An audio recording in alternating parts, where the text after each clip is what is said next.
Hi, my name is Lauren Carr, and I know what all of you are thinking. We want to hear Lena speak, not you.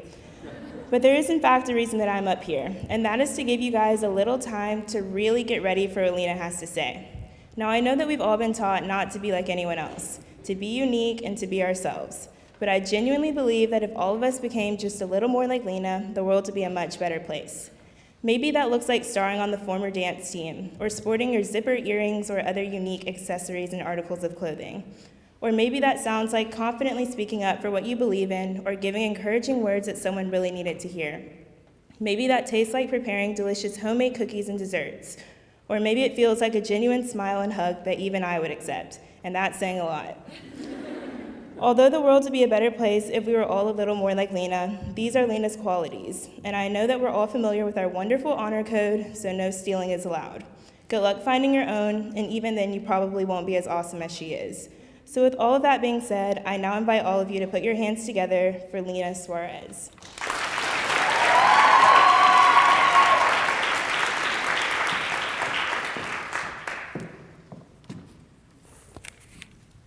My friend Kennedy once told me that about 50% of the time that she heard about anyone getting a weird injury, I was the one who was injured.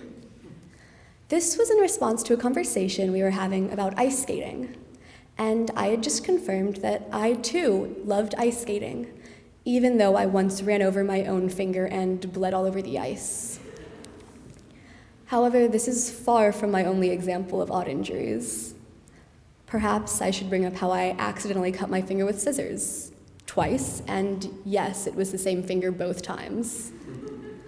Or the time that I opened a random door in an Airbnb and immediately took a step forward, expecting another room to be just on the other side, only to plunge down a steep set of stairs to the basement. Or the time, well, I think you get my point. Now, all of these situations were, of course, my own doing. I was the one who decided it was a good idea to put my hand directly next to the blade of my skate as I tried to stand back up, despite knowing full well that I was shaky on skates at best and, well, ice is slippery.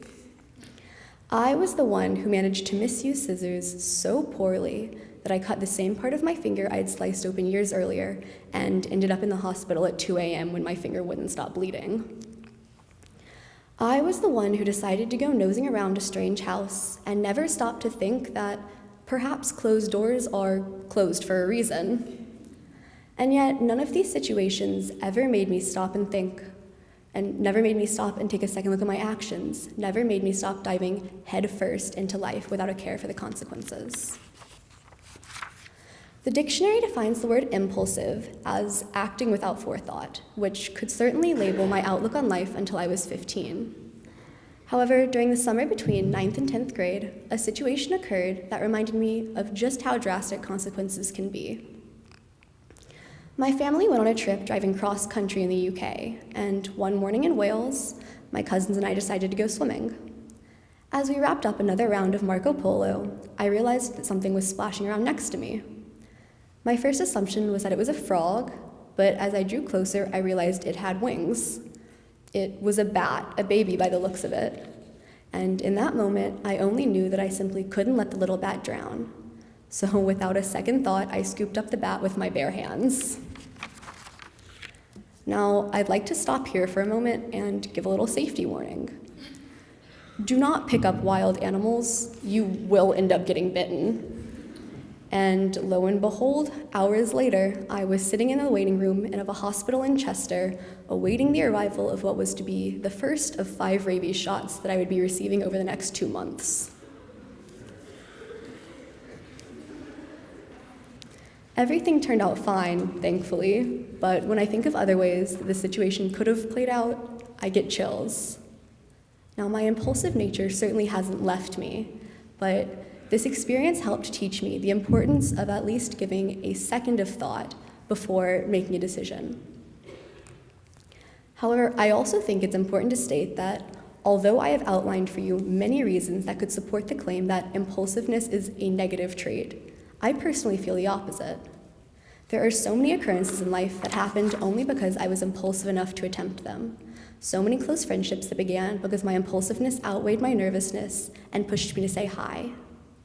It was impulsiveness that forced my legs off of a platform 50 feet in the air as I ziplined in a Nicaraguan rainforest, despite being terrified of heights. It was impulsiveness that helped me back up on the horse I had fallen off of only moments earlier, because I knew that if I gave myself more time to think about it, I would never get on that horse again. In the past, it has been impulsiveness that forced me to stand up for myself when I felt someone was treating me unfairly.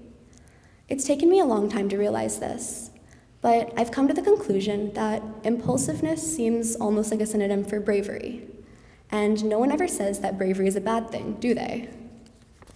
Now, I'm not saying to never exercise caution or to make every impulsive decision that pops into your head, but I do want to challenge each and every one of us to grasp life by the horns and steer it in whatever direction you want. Talk to that person you're intimidated by. Apply to that program or college that you think might reject you. Do that thing that your fear of failure has been holding you back from. Don't let fear run your life, and don't let life pass you by. Sometimes your impulsiveness is that little bit of courage you need to push your fears away. Let your impulsiveness run free. You have no idea where it might land you. Thank you.